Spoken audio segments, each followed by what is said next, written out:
एक तरफ जुलूस मोहम्मदी सल्लल्लाहु अलैहि वसल्लम की सदाएं हैं, लबों पर नाराए रिसालत है, और दूसरी तरफ उसी जुलूस का स्वागत फूलों की माला से एक पंडित कर रहा है।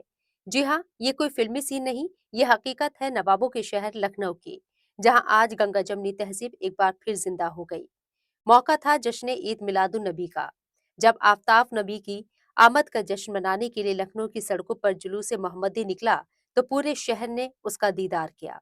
लेकिन इस जुलूस का सबसे खूबसूरत मंजर तब देखने को मिला, जब इस जुलूस के इस्तकबाल के लिए आचार्य पंडित कृष्ण चंद्र शुक्ल अपने साथियों के साथ खुद मौजूद थे।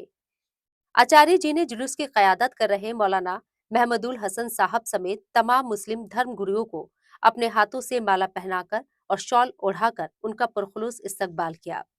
तस्वीरें दिल को छू लेने वाली थी।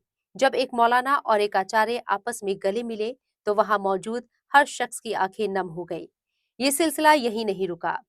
आचार्य पंडित कृष्ण चंद्र शुक्ल ने जुलूस में शिरकत करने आए आम मुसलमानों को भी माला पहनाई, उनसे गले मिले और हिंदू मुस्लिम एकता की एक ऐसी मिसाल पेश की जो आज के दौर में बहुत जरूरी है। लखनऊ, जिसे अदब और तहजीब का शहर कहा जाता है, उसने आज फिर साबित कर दिया कि उसकी मिट्टी में आज भी मोहब्बत की खुशबू है। ये मंजर देखकर हर किसी की जुबान पर एक ही जुमला था, यही है हमारा हिंदुस्तान, यही है लखनऊ की तहजीब। जब एक ही सड़क पर नारे रिसालत और भाईचारे के नारे एक साथ गूंजे, तो पैगाम साफ हो गया। मजहब नहीं सिखाता आपस में बैर रखना। लखनऊ ने आज बता दिया कि हुजूर सल्लल्लाहु अलैहि वसल्लम का असल पैगाम ही अमन, मोहब्बत और भाईचारे का है, और यही पैगाम इस देश की असल ताकत है।